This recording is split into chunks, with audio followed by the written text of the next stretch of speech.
what is a NILF? Oh boy, a lot of people just got nervous. It's NILF. What is a NILF? An NILF? Well, it means not in the labor force.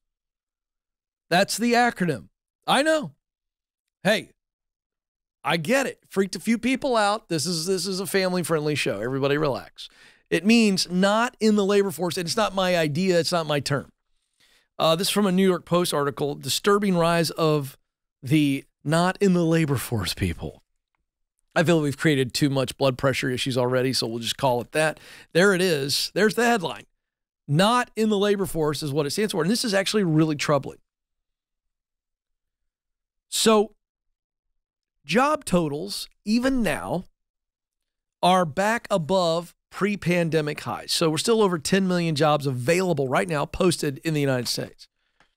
And unemployment rates are at 50-year lows. We're at about 3.8%. The all-time low is 3.4%. I mean, so we have this big disparity. So you're just a little bit less than a job and a half available for every person who is saying they're unemployed. This group, not in the labor force, they're not applying for unemployment benefits. They don't even want to work. They're just like, nope, we're good. So who is this group? A huge portion are men in the prime of their life between 25 and 54. Today, there are 7 million men aged 25 to 54 who are neither working nor looking for work. What are they doing? Now, I don't want to be unkind, but this is where I have always asked our audience to be mature and listen to what I'm saying. And if you're not mature enough to listen to what I'm saying and you want to throw hate at me, fine. I don't read it, just as a reminder. Millions of the 7 million, whether they're in their 20s, 30s, 40s, or 50s, are at home living off of somebody else. Maybe their spouse, maybe their wife, maybe they got a sugar mama. Maybe she's good with that. If you're a stay-at-home dad, it ain't for me, but I'm not knocking it. All right? I'm not knocking that. So maybe that accounts for some stay-at-home dads. Okay. Then you got some guys have just opted out. They were in their 50s, maybe middle to late 50s or early 60s. We're actually talking about men 25 to 54. So some of these guys just opted out early and retired. Said, okay, I got where I am, and the pandemic kind of made me calibrate, and so I'm out. Okay, so you got those. I'm going to call those your honorable. I get that. But the dudes that are 25 to 54 that are just at home on screens, giant TVs, iPads, phones, and they just spend their day getting dopamine hits on whatever screen and whatever they're watching or they're doing, from a game to movies to whatever. I'm just keeping it real. That's what's going on.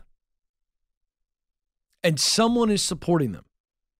The federal government, state governments through welfare programs, families, some cases parents, because they protected Johnny his whole life and told Johnny he was great in order to make Johnny feel good. What the problem is, Johnny knew deep down in his heart when mom said he was great that he wasn't. And then Johnny got confused. And Johnny wonders if his mom and dad were lying to him. Why were they lying to me? Why am I here? I don't have any answers. Mom and dad never pushed Johnny to fail. So he doesn't know what it's like to fail. And failure's scary. It's scary for me. Scary for all of us. But at some point, early on in our existence, we begin to stare fear in the face and we go, I'm really scared, but I think what's on the other side of this fear is pretty freaking awesome. And I'll tell you when you first experienced it. It's called a bicycle. At the end of the day, a little girl, a little boy decides to overcome their fear at swimming lessons or learning how to ride a bike, or going to kindergarten, or standing up in front of a group of people. And we're all terrified. But it's the ones who go, you know what? There's something better on the other side of failure. I could fail. That's what we're afraid of. Even on the bike, we're afraid of failure. It just looks like our knees being skinned up and sticking to the sheets for 3 or 4 nights. I'm just telling you. And we got a bunch of men who've been coddled and have never experienced failure.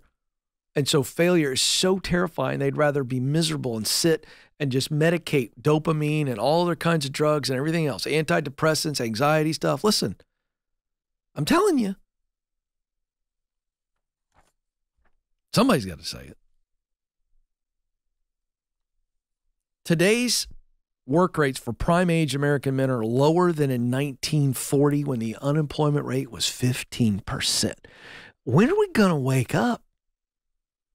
By the way, no politician, no bureaucrat, Jerome Powell, head of the Fed, nobody's going to fix this.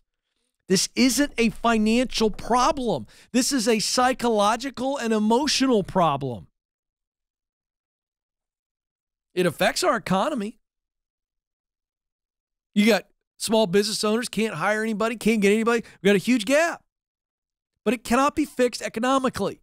It must be fixed spiritually, emotionally, mentally. The reason people don't want to work is because they can't get out of the basement, can't get off the screens, can't face what they need to face, and we're seeing people medicate. In 2021, at least 45% of both males and females, 55 to 64, that weren't working, they were also taking pain meds. Huge amount of pain med. They're trying to salve the soul. And I'm just going to tell you, folks, we were created to contribute. If you got a friend or family member that's struggling with this, show them their contribution and encourage them. This is the Ken Coleman Show.